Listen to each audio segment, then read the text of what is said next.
الشيطان الرجيم بسم الله الرحمن الرحيم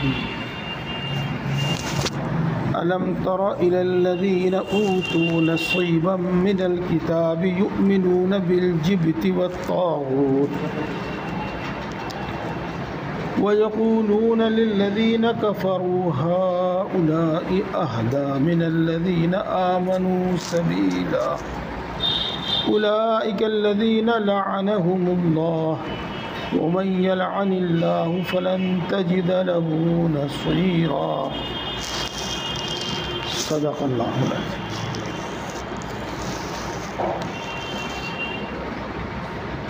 میرے دوستو، آپ حضرات جو یہاں تشریف فرما ہیں وہ تو ہیں ہی، آپ ہی کے گوش گزار کر دوں، آپ ہی تک یہ بات پہنچا دوں کہ ان فتنوں کے زمانے میں ہمارے ایمان اور عقیدے کی حفاظت وہ علم سے ہوگی۔ اگر ہمارے پاس صحیح علم اور صحیح سمجھ ہوگی تو انشاءاللہ بھٹکیں گے نہیں، ورنہ آج جو کچھ دیکھ رہے ہو آپ بہت سے لوگوں کی زبان سے سن رہے ہو، اور وہ خود اپنے پیروں پر کلاڑی مار رہے ہیں۔ جس درخت کی جس ٹہنے پر جس شاخ پر ان کا نشیمن ہے وہ اسی کو اپنے ہاتھوں سے کاٹ رہے ہیں، تو یہ نہ سمجھی، جہالت، ناواقفیت کے سوا اور کچھ نہیں ہے۔ پیارے بھائیوں، آج جو میں نے آیت شریف آپ کے سامنے پڑھی ہے، آپ ان کا ترجمہ اور مطلب جب سنیں گے تو تھوڑا سا واقعے کا فرق ہوگا، ورنہ آپ یقیناً یہ جانیں گے کہ یہ آیتیں آج ہمارے لیے نازل ہوئی تھی، اسی دور کے لیے، اسی دور کے انسانوں کے واسطے نازل ہوئی آیتیں، آپ یقیناً یہ جانیں گے۔ میں اس کو اچھی طرح آپ کی سمجھ میں آ جاوے سمجھانے کے واسطے پہلے کچھ باتیں حدیث پاک کی سناؤں گا۔ رسول اللہ صلی اللہ علیہ وسلم اللہ کی مخلوق میں سب سے پہلے انسان ہیں۔ سب سے پہلے اللہ تبارک و تعالیٰ نے اپنے نبی پاک، آخری نبی حضرت محمد مصطفیٰ صلی اللہ علیہ وسلم کا نور پیدا فرمایا۔ رسول اللہ صلی اللہ علیہ وسلم ارشاد فرماتے ہیں، کنت نبیا و آدم بین الماء والطین، مجھے نبی بنایا جا چکا تھا حالانکہ ابھی آدم کا گارا ہی بنا ہوا تھا، ان کا بھی ڈھانچہ نہیں بنا تھا، ان میں ابھی روح بھی نہیں پھونکی گئی تھی، اور ان کو نبی بنایا جا چکا تھا۔ سب سے پہلے انسان حضرت آدم علیہ السلام، اور سب سے پہلے نبی حضرت آدم علیہ السلام۔ حضرت آدم علیہ السلام سے لے کر حضرت عیسیٰ علیہ السلام تک، جن کے بعد پھر ہمارے نبی کے سوا اور کوئی دوسرا نبی نہیں آیا، ہر نبی سے اللہ تبارک و تعالیٰ نے یہ عہد لیا کہ اگر تمہاری موجودگی میں آخری نبی محمد مصطفیٰ صلی اللہ علیہ وسلم آ جائیں تو تم ان پر ایمان لاؤ گے، یعنی اپنی نبوت چھوڑ کے تم ان کی رسالت اور نبوت کو تسلیم کرو گے، اور تم ان کی مدد کرو گے، ان پر ایمان لاؤ گے اور ان کی مدد کرو گے۔ ہر نبی سے اور ہر نبی کی امت سے یہ عہد لیا گیا، اور ظاہر بات ہے جب آپ صلی اللہ علیہ وسلم کے بارے میں ہر نبی سے، ہر امت سے یہ عہد لیا گیا تو آپ کی پہچان بھی بتائی گئی ہوگی کہ وہ ایسا شخص ہوگا، اسی لیے آپ کی پہچان تمام کتابوں میں بڑی کثرت سے آئی ہے۔ میرے استاد محترم مولانا محمد یامین صاحب ایک قصہ سنایا کرتے تھے. ایک یہودی کا بیٹا مسلمان ہو گیا. تو جب وہ مسلمان ہوا تو وہ اپنے گھر میں سے تورات کا ایک نسخہ نکال کر لے کے آیا. کتاب کا تورات کا ایک تورات لے کر آیا اور اس میں اس نے دکھایا مثلاً یہ ہے تو یہ یہاں سے کٹا ہوا ہے, یہاں سے کٹا ہوا ہے, پھر اگلا کھول لیں تو یہ یہاں سے کٹا ہوا ہے, اگلا کھول لیں تو یہ یہاں سے کٹا ہوا ہے. غرض اس کا کوئی ورق ایسا نہیں تھا جو کٹا ہوا نہ ہو. یہ تو دیکھنے والوں نے اس سے پوچھا کہ تورات جگہ جگہ سے کٹی ہوئی کیوں ہے, جگہ جگہ سے کٹی ہوئی کیوں ہے یہ؟ تو اس نے بتایا کہ میرے والد تورات کے زبردست عالم تھے اور وہ ہر ہفتے تورات کا درس دیا کرتے تھے, سبق سنا دیا کرتے تھے, لیکن اس میں اس کثرت سے رسول اللہ صلی اللہ علیہ وسلم کا ذکر آتا تھا کہ وہ اس ڈر سے کہ حاضرین سننے والے کہیں ان کی طرف مائل نہ ہو جائیں تو اس کو پڑھتے بھی نہیں تھے بلکہ اس کو یہاں سے کاٹ دیتے تھے. اس لیے یہ پوری کی پوری تورات جگہ جگہ سے کٹی ہوئی ہے. اس کثرت سے رسول اللہ صلی اللہ علیہ وسلم کی صفات کا ذکر تھا. اور بات سمجھ میں بھی آتی ہے.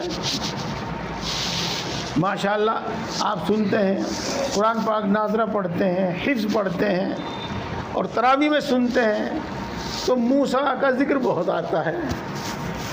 اگر اور ترجمہ کچھ بھی معلوم نہ ہو لیکن جب موسیٰ کا لفظ آئے گا جب تو ہم سمجھ ہی جائیں گے کہ ہمیں موسیٰ کا ذکر آ رہا ہے.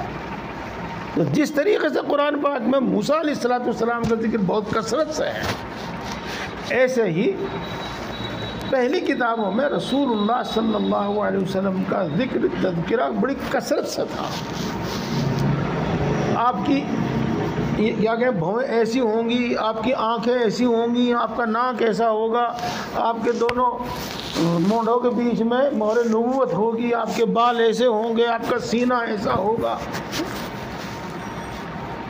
یہ علامات بھی بتائی گئی تھی. اور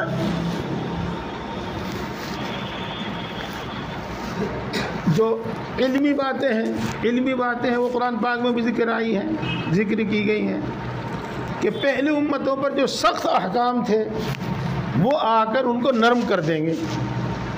اس طرح کی باتیں بھی تھی جو اہل علم ہی جانتے ہیں. امید ہے کہ بات آپ کے میری خوب اچھی طرح سمجھ میں آ گئی ہوگی. اسی لیے اللہ تبارک و تعالیٰ قرآن پاک میں دوسرے پارے میں سیقول السفہاء میں فرماتے ہیں یعرفونہ کما یعرفون ابناءہم. وہ یعنی علماء یہود, بلکہ یہود سب یہود رسول اللہ صلی اللہ علیہ وسلم کو ان کی علامتوں پہچان شناخت کی بنا پر اس طرح پہچانتے ہیں جس طرح اپنی اولاد کو پہچانتا ہے انسان. اپنی اولاد کو پہچاننے میں کوئی شک و شبہ نہیں ہوگا. 10 سال کے 20 سال کے بعد بھی ملے, جوانی میں بچھڑا, بڑھاپے میں ملے, تب بھی وہ اس کو فوراً پہچان لیتا ہے. یہ ہے اس طرح پہچانتے تھے. اور رسول اللہ صلی اللہ علیہ وسلم نے حدیث پاک میں بیان فرمایا ہے, اور یہ پہلی کتابوں میں کی بات ہے. یوں تھا پہلی کتابوں میں کہ وہ نبی فاران میں تو پیدا ہوگا, یعنی مکہ مکرمہ میں تو پیدا ہوگا, اور یثرب میں وہ ہجرت کرے گا, اور اس کی حکومت ملک شام میں ہوگی. تو چونکہ رسول اللہ صلی اللہ علیہ وسلم کو ہجرت کر کے یثرب میں آنا تھا, اور یثرب ایک بستی کے بجائے کئی بستیوں کے نام ہو سکتے ہیں, لیکن اس یثرب کی بھی اتنی پہچان بنائی ہوئی تھی کہ اس کے ارد گرد ایسے پہاڑ ہوں گے، اس کے علاقے میں کھجوریں بہت ہوں گی، کھجوروں کے درخت بہت ہوں گے. تو یہ یہودی دنیا بھر سے اس کی تلاش کرتے کرتے آ کے مدینہ منورہ، جس کو یثرب کہا جاتا تھا، اس کے ارد گرد آباد ہو گئے تھے. آپ نے غزوہ خیبر کا واقعہ سنا ہوگا، ایک بنو قریظہ سنا ہوگا، بنو نذیر سنا ہوگا، بنو قینقاع سنا ہوگا. یہ بڑے بڑے قبیلے، بڑے بڑے خاندان تھے جو مدینے میں آ کے کہیں سے آباد ہو گئے تھے، صرف اس لیے کہ یہاں پر نبی آخر الزمان محمد مصطفیٰ صلی اللہ علیہ وسلم ہجرت کر کے تشریف لائیں گے، تو ہم سب سے پہلے ان پر ایمان لائیں گے اور سب سے پہلے ان کی مدد کریں گے. آپ نے حکایت صحابہ میں حضرت سلمان فارسی رضی اللہ تعالیٰ عنہ کا ایک قصہ سنا ہوگا، بڑا لمبا قصہ ہے، شاید یاد نہ آیا ہو تو میں یاد دلا دوں. وہ یہودی کے پاس رہتے تھے. جب اس کی موت کا وقت قریب آیا، کہنے لگا کہ انہوں نے کہا کہ اب تم کسی عیسائی عالم کے پاس چلے جاؤ، اب دین حق ان کے پاس ہے، ہمارے پاس نہیں، اور کسی کے پاس ہے. تو وہ ایک عیسائی پادری کے پاس جا کے رہنے لگی. جب اس کا بھی وقت موت کا قریب آیا تو اس نے یوں کہا کہ اب کسی کے پاس مت جانا، اب تم نبی آخر الزمان کی تلاش میں نکل جاؤ. اور ان کو پہچان بتائی، اور وہ چلتے چلتے چلتے چلتے یثرب میں آ کر مدینے میں آ کے ٹھہرے. ہے وہ قصہ فضائل حکایت صحابہ میں دیکھنا، حضرت سلمان فارسی کا میں نے بہت مختصر سے سنایا. اسی طریقے سے ایک بہت بڑے عالم تھے عبداللہ بن سلام رضی اللہ تعالیٰ عنہ، یہود کے بہت بڑے عالم تھے. وہ بھی رسول اللہ صلی اللہ علیہ وسلم کی تلاش میں ہجرت کر کے آپ سے پہلے ہی مدینہ منورہ میں آ کے ٹھہر گئے تھے، آپ کے انتظار میں کہ وہ آنے والے ہیں، آنے والے ہیں، آنے والے ہیں. چنانچہ جب آپ ہجرت کر کے تشریف لائے تو آپ نے ایک ہفتہ قریب قبا میں قیام فرمایا، جو مدینے سے 3-4 میل کے فاصلے پر ایک بستی تھی، اب تو مل گئی ہوگی. یہ وہاں قیام فرمایا. تو حضرت عبداللہ بن سلام کو جب معلوم ہوا کہ وہ آ گئے ہیں تو آپ قبا میں ہی پہنچ گئے. اور آپ صلی اللہ علیہ وسلم کے پاس جا کے آپ کو دیکھا، غور سے دیکھا، اور پھر انہوں نے آپ صلی اللہ علیہ وسلم کو کچھ پیش کیا اور یہ کہا کہ یہ صدقہ ہے.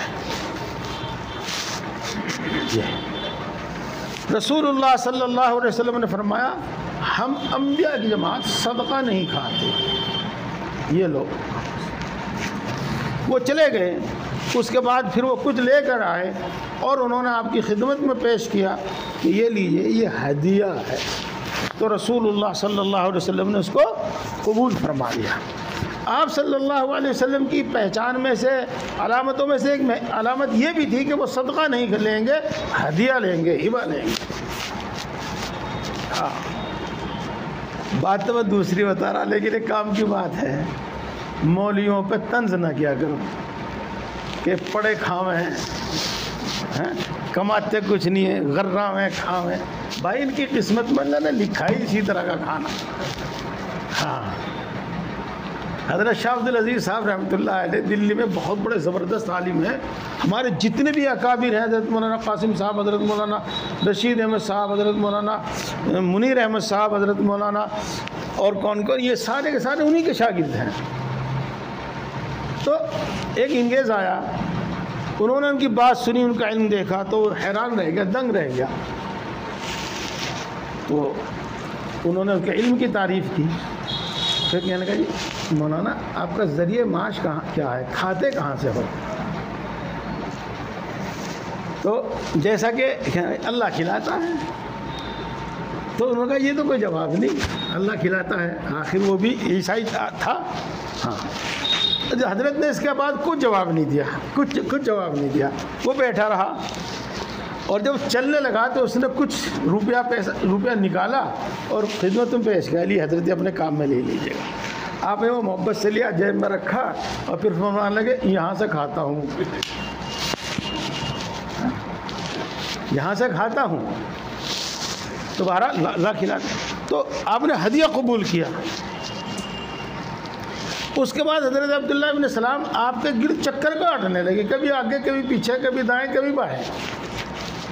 رسول اللہ صلی اللہ علیہ وسلم سمجھ گئے کہ یہ کیا چاہتے ہیں، تو آپ نے جان بوجھ کے اپنی کمر سے چادر اتار دی۔ اور چادر کیوں اتار دی؟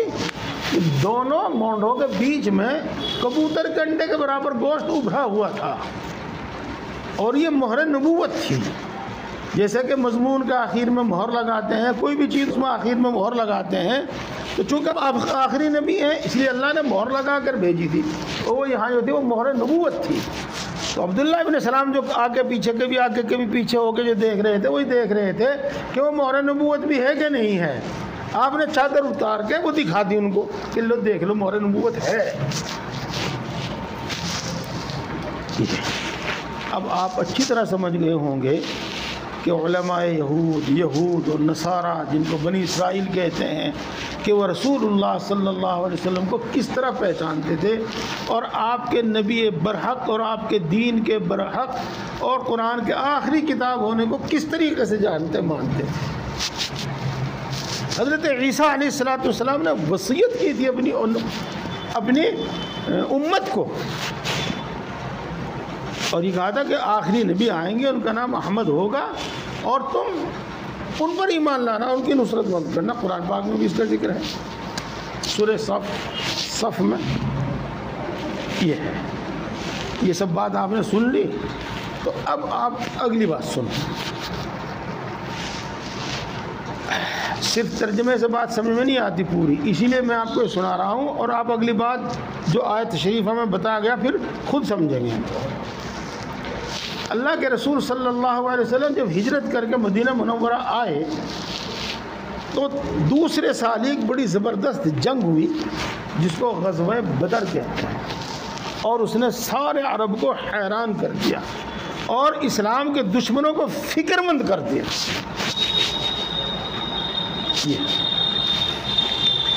اگلے سال وہ بڑی تیاری کے ساتھ آئے، بہت بڑی تیاری کے ساتھ آئے، اور غزوہ احد ہوا۔ اگرچہ شروع میں فتح ملی، اور آخر میں ایک غلطی کی بنا پر، ایک چوک کی بنا پر رسول اللہ صلی اللہ علیہ وسلم کو بھی زخم پہنچا، 70 صحابہ شہید ہوئے۔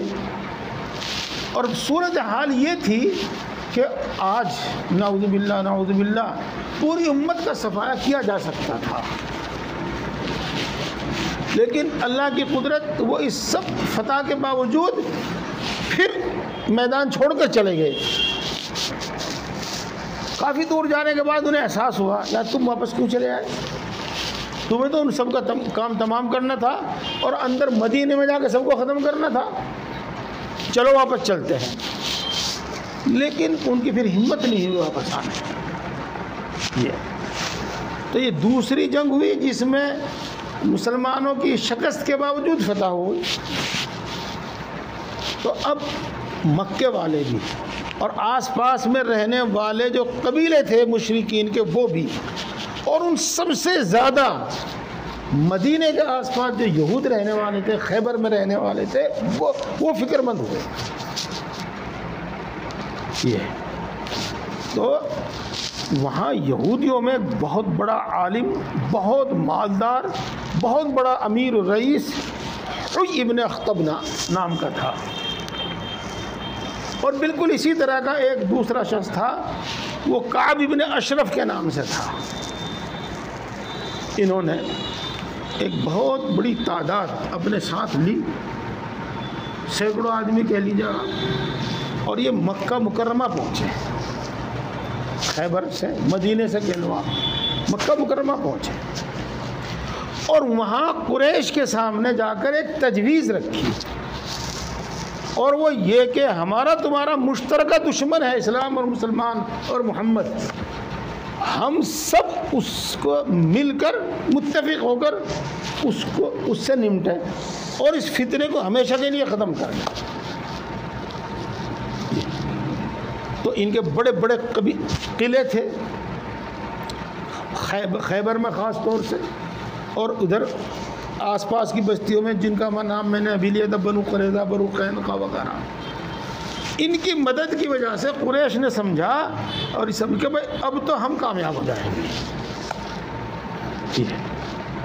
لیکن یہ یاد رکھیے، تاریخ چاہے یہودی لکھے، چاہے تاریخ دنیا کی کوئی قوم لکھے، دنیا کی شریر قسم کی، بدترین قسم کی اور بدعہد قوم یہود ہے. اس لیے وہ ان کو عالم، علماء اور ان کو مذہبی لوگ جاننے کے باوجود اعتماد نہیں کرتے تھے ان پر، قریش بھی. اور یہ جو عہد و پیمان کرنا چاہتے تھے، اتحاد کرنا چاہتے تھے، اس پر یقین نہیں کر رہے تھے قریش. تو انہوں نے یوں کہا، انہوں نے رکھا کہ پہلے تو ہم چلو تمہارے بتوں کو جا کے سجدہ کرتے ہیں. تو انہوں نے بیت اللہ میں جو بت رکھے ہوئے تھے ان کو سجدہ کیا، کعب بن اشرف، حی بن اخطب نے اور دوسرے یہودیوں نے. حالانکہ یہ شرک ہے اور وہ بھی جانتے تھے کہ شرک ہے، لیکن اپنی غرض کے واسطے انہوں نے یہ شرک کا بھی ارتکاب کیا، یہ شرک کا بھی ارتکاب کیا. اس سے قریش خوش ہوئے اور کچھ اعتماد پیدا ہوا. اس کے بعد پھر انہوں نے کم بختوں نے ایک دوسری تجویز رکھی، کہا کہ 30 چنیدہ آدمی، باعزت معزز آدمی جس طرح کہتے ہیں آپ میں سے، قریش مکہ میں سے، اور 30 معزز آدمی ہم میں سے، یہ 60 کے 60 آدمی بیت اللہ کی دیوار پکڑ کر اور بیت اللہ کا پردہ پکڑ کر عہد کریں گے کہ ہم سب مل جل کر مسلمانوں کا خاتمہ کریں گے اور کوئی غداری، کوئی بدعہدی نہیں کریں گے، نہ میدان سے بھاگیں. پھر انہوں نے بیت اللہ کا پردہ پکڑ کر، بیت اللہ کی دیواریں پکڑ کر اور قسمیں کھا کھا کر یہ عہد و پیمان کیا. یہ سب ہو گیا. اس کے بعد قریش نے کہا کہ بھئی ٹھیک ہے، سب کچھ ٹھیک ہوگا، لیکن ایک بات بتاؤ تم ہمیں، ہم سیدھی راہ پر ہیں، ہمارا مذہب حق ہے، قریش مکہ کہتے ہیں، مشرکین مکہ کہتے ہیں، یا محمد کا مذہب حق ہے؟ وہ میں نے جو آپ کو پوری بات سنائی نا، پورا قصہ صرف اس کا جواب کے واسطے سنایا. تو انہوں نے کہا کہ تم زیادہ حق پر ہو. حالانکہ وہ اپنی کتابوں سے، سب چیزوں سے جانتے تھے کہ کون حق پر ہے، لیکن سیاسی غرض کی وجہ سے اور دنیاوی مفاد کی وجہ سے یہ کہا کہ تم حق پر ہو. یہودی علماء نے کہا مکے والوں کو کہ تم حق پر ہو، قریش مکہ کو، مشرکین مکہ کو کہا کہ تم حق پر ہو، تمہارا راستہ، تمہارا مذہب زیادہ صحیح ہے. یہ ہے، یہ سب کچھ ہوا. اس کے بعد وہ غزوہ احزاب یا غزوہ خندق پیش آیا، جس کا ذکر آپ سنا ہوگا آپ نے کبھی، اب میں اس کو نہیں بیان کر پاؤں گا. جس کا حاصل یہ ہے کہ عرب کے قریب قریب بڑے تمام قبیلے اور تمام یہود اکٹھے ہو کر مدینے پر گئے اور رسول اللہ صلی اللہ علیہ وسلم کو مجبور ہو کر خندق کھود کر مدینے کے اندر رہ کر ان کا مقابلہ کیا. اور پھر 1 مہینے تک لگ بھگ وہ وہاں پر پڑے رہے اور مدینے میں اندر داخل نہیں ہو سکے. پھر اللہ تبارک و تعالیٰ نے اتنی سخت ٹھنڈی ہوائیں چلائی، اتنی سخت ٹھنڈی ہوائیں چلائی کہ جو لوگ میدان میں خیمے لگائے ہوئے پڑے تھے وہ ان ٹھنڈی ہواؤں کو برداشت نہیں کر سکے اور سب بھاگ لیے وہاں سے. اسی لیے رسول اللہ صلی اللہ علیہ وسلم نے ارشاد فرمایا کہ قوم عاد کو تو ٹھنڈی ہواؤں سے ہلاک کیا گیا، تباہ کیا گیا، اور ٹھنڈی ہواؤں سے میری مدد کی گئی کہ مجھے فتح نصیب ہوئی. میرے دوستو، یہ باتیں آپ نے سن لی، اب آپ ترجمہ سنیے اور بات آپ کو خوب سمجھ میں آ جائے گی بغیر بتائے آپ کو بہت کچھ سمجھ میں آ جائے گا، اور میں تھوڑا تھوڑا کچھ خود بھی بتا دوں۔ أَلَمْ تَرَ إِلَى الَّذِينَ أُوتُوا نَصِيبًا مِّنَ الْكِتَابِ، آپ نے ان لوگوں کو بھی دیکھا جن کو کتاب تورات کا ایک بڑا حصہ عطا کیا گیا ہے، یعنی بڑا علم عطا کیا گیا ہے تورات کا۔ ان کی کیا حرکت دیکھی آپ نے؟ یؤمنون بالجبت والطاغوت، وہ ایمان لاتے ہیں بتوں پر اور ایمان لاتے ہیں شیاطین پر، اپنی دنیاوی مفاد کی وجہ سے بتوں کو سجدہ کرتے ہیں اور شیاطین کو سجدہ کرتے ہیں، کیونکہ شیاطین ہی بتوں کی عبادت کی ترغیب دیتے ہیں، تو بتوں کو سجدہ کرنا گویا کہ شیاطین کو سجدہ کرنا ہے۔ وَيَقُولُونَ لِلَّذِينَ كَفَرُوا، اور وہ لوگ کون؟ جن کو کتاب تورات کا بہت بڑا حصہ دیا گیا ہے، وہ کافروں کو کہتے ہیں۔ کن کو؟ قریش مکہ کو کہتے ہیں۔ کیا کہتے ہیں؟ هَؤُلَاءِ أَهْدَىٰ مِنَ الَّذِينَ آمَنُوا سَبِيلًا، یہ لوگ یعنی کفار مکہ، قریش مکہ، ایمان والوں سے زیادہ صحیح راستے پر ہیں۔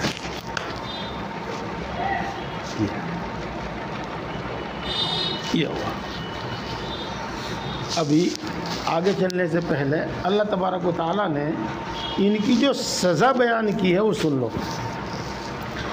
اولئک الذین لعنہم اللہ، یہی ہیں وہ لوگ جن پر اللہ تبارک و تعالیٰ نے لعنت فرمائی ہے، ان کو اپنی نگاہ سے گرا دیا ہے، ان کو اپنی رحمت سے اور نظر عنایت سے محروم کر دیا ہے۔ ہم جب یہ سزا سنتے ہیں تو ہمارے دل میں اس کا کوئی زیادہ اثر نہیں ہوتا، ہمارے دلوں میں خوف طاری نہیں ہوتا، لیکن اس سے بڑی سزا نہیں ہے اور کوئی۔ آگ میں جلا دینا، قتل کر دینا، پہاڑوں سے نیچے گیر دینا، پتھر برسا دینا، اس سب سے زیادہ بڑی سزا یہ ہے کہ وہ اللہ کی نگاہ سے گر جاوے، اللہ کی رحمت سے اور نظر عنایت سے محروم ہو جاوے۔ یہ اگر آپ کو بات سمجھ میں نہ آئی ہو تو میں آپ کو ایک قصہ سنا دوں چھوٹا سا، اس سے بات سمجھ میں آ جائے۔ ایک طالب علم نے پوچھا، ایک استاد نے پوچھا طلباء سے کہ بتاؤ سب سے بھاری سزا کون سی ہے؟ تو ہر ایک شخص نے اپنے اپنے حساب سے بتایا۔ جی کان پکڑوانا بہت بڑی سزا ہے۔ کسی نے بتایا جی وہ بیٹھک لگواتے تھے نا، کرسی لگواتے تھے، اور جو بہت بڑی سزا ہے۔ کسی نے کہا جی آپ جو کلوں پہ مارتے ہیں نا وہ بہت بڑی سزا ہے۔ غرض اپنے اپنے اعتبار سے ہر طالب علم نے بتایا کہ بہت بڑی سزا ہے۔ استاد محترم نے فرمایا یہ کوئی بڑی سزا نہیں ہے، سب سے بڑی سزا یہ ہے کہ شاگرد اپنے استاد کی نظر سے گر جاتا ہے۔ تو سب سے بڑی سزا یہ ہے کہ اللہ کی نظر سے گر جاوے، اللہ کی رحمت سے محروم ہو جاوے۔ لعنت کا مطلب یہی ہے۔ اب آپ جو دیکھ رہے ہو کئی ہزار سال سے یہودیوں کے ساتھ جو ہو رہا ہے وہ اسی لعنت کا اثر ہے، وہ اسی لعنت کا اثر ہے۔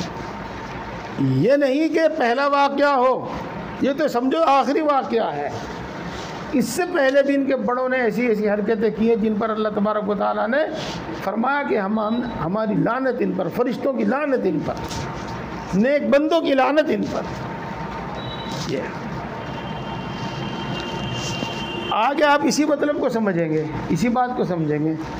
وَمَن يَلْعَنِ اللَّهُ، اور جس کو اللہ تبارک و تعالیٰ اپنی رحمت سے دور کر دے اور جس پر اللہ میاں لعنت کر دے، فَلَن تَجِدَ لَهُ نَصِيرًا، تو اس کے واسطے کوئی مددگار نہیں پائے گا۔ اس کے کوئی کام نہیں آئے گا، کسی بھی وقت کوئی کام نہیں آئے گا۔ بات یہاں تک ختم ہو گئی۔ اب میں تھوڑا سا اشارہ کروں اور آپ بہت سمجھ جائیں۔ آج الیکشن جیتنے کے واسطے مندر میں جا کر ان بتوں کے سامنے گردن جھکائے تھے، یہ وہی ہے جو کعب ابن اشرف اور حی ابن اخطب نے کیا تھا، اور یہ ان لوگوں اور ان قوم پر اللہ کی لعنت ہے۔ اب وہ فلاں نہیں پائے گی، وہ قوم فلاں نہیں پائے گی۔ وہ ممبر پارلیمنٹ بن جائے، وہ پردھان منتری بن جائے، وہ دنیا کا حاکم بن جائے، لیکن وہ قوم فلاں نہیں پائے گی، یہ یاد رکھنا۔ فلاں کسی اور چیز کا نام ہے۔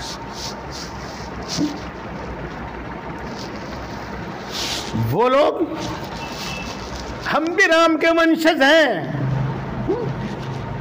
تو رام کا منشج تو نہیں، حرام کا منشج ہو سکتا ہے۔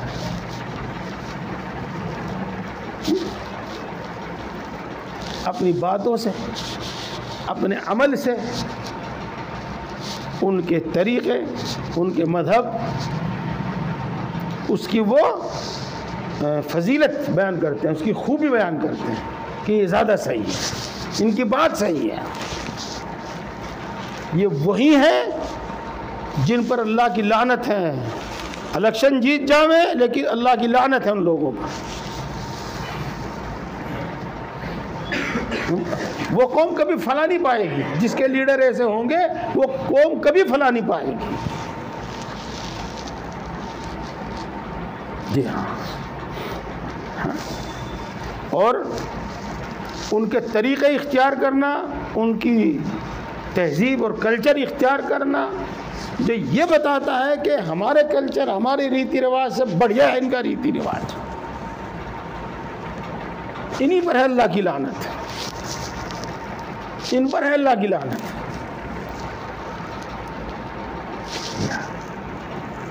میرے دوستو، میں نے بہت مختصر سی بات آپ کو بتائی، لیکن میں امید کرتا ہوں کہ میری اس پوری تقریر کی روشنی میں آپ پوری بات سمجھ گئے، اور یہیں سے میں یہ بھی بتاتا ہوں آپ کو کہ ہماری تباہی اور بربادی کا سبب کیا ہے، ہماری کمزوری کا سبب کیا ہے۔ آپ یہ مت سمجھنا کہ کن کے پاس دولت زیادہ ہے، کن کے پاس حکومت ہے۔ اس بارے میں اللہ کے رسول صلی اللہ علیہ وسلم بہت پہلے ہمیں بتا کے گئے تھے، بہت پہلے بتا کے گئے۔ ایک وقت وہ آئے گا جو دنیا کی بدترین اور ذلیل قسم کی قوم ہوں گی نا، ان کو اتنی دولت دی جائے گی کہ وہ بلڈنگیں بنانے میں ایک دوسرے پر فخر کریں گے، ایک دوسرے سے آگے بڑھنے کی کوشش کریں گے۔ وہ چروائے اور ننگے پیر رکھنے والے۔ اللہ تبارک و تعالیٰ قرآن پاک میں ارشاد فرماتے ہیں وَإِذَا أَرَدْنَا أَن نُهْلِكَ قَرْيَةً أَمَرْنَا مُتْرَفِّيهَا فَفَسَقُوا فِيهَا فَحَقَّ عَلَيْهِ الْقَوْلُ فَدَمَّرْنَاهُمْ تَدْمِيرًا۔ جب ہم کسی بستی کو، کسی ملک کو تباہ کرنے کا ارادہ کرتے ہیں اس کی بدعمالیوں کی وجہ سے، تو ہم اس میں فاسقوں اور نافرمان لوگوں کو دولت عطا کر دیتے ہیں، دولت دے دیتے ہیں، اور پھر وہ فاسق اور نافرمان لوگ اس دولت کی بنا پر اس زمین کو گناہوں سے بھر دیتے ہیں اور اللہ کے دین کو مٹا دیتے ہیں، مسجدوں کو اور خانقاہوں کو، گرجاؤں کو وہ منہدم کر دیتے ہیں۔ قرآن پاک کے 17ویں پارے میں دیکھنا۔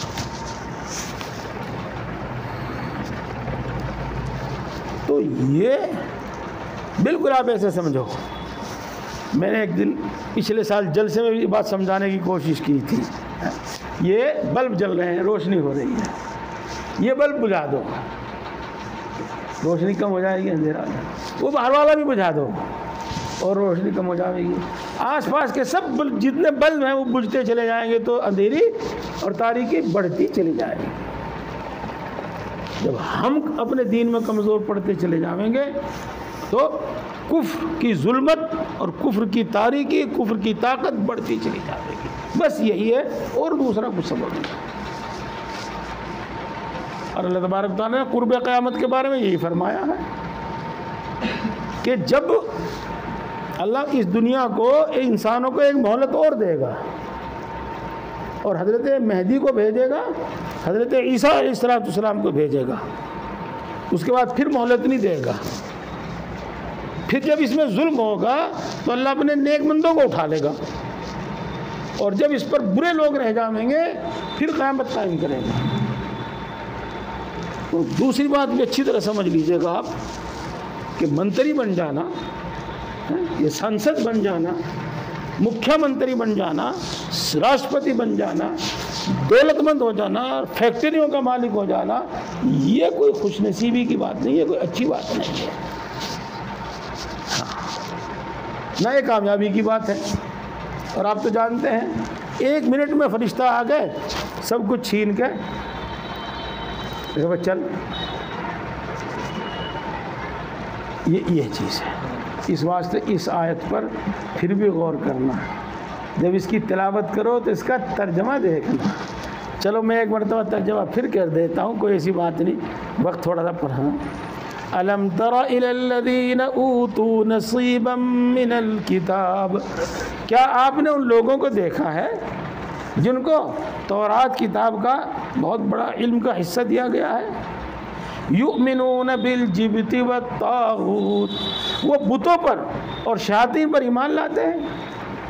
وَيَقُولُونَ لِلَّذِينَ كَفَرُوا، اور کافروں کو کہتے ہیں هَؤُلَاءِ أَهْدَىٰ مِنَ الَّذِينَ آمَنُوا سَبِيلًا، یہ لوگ یعنی کافر لوگ قریش مکہ یہ ایمان والوں سے زیادہ سیدھی راہ پر ہیں.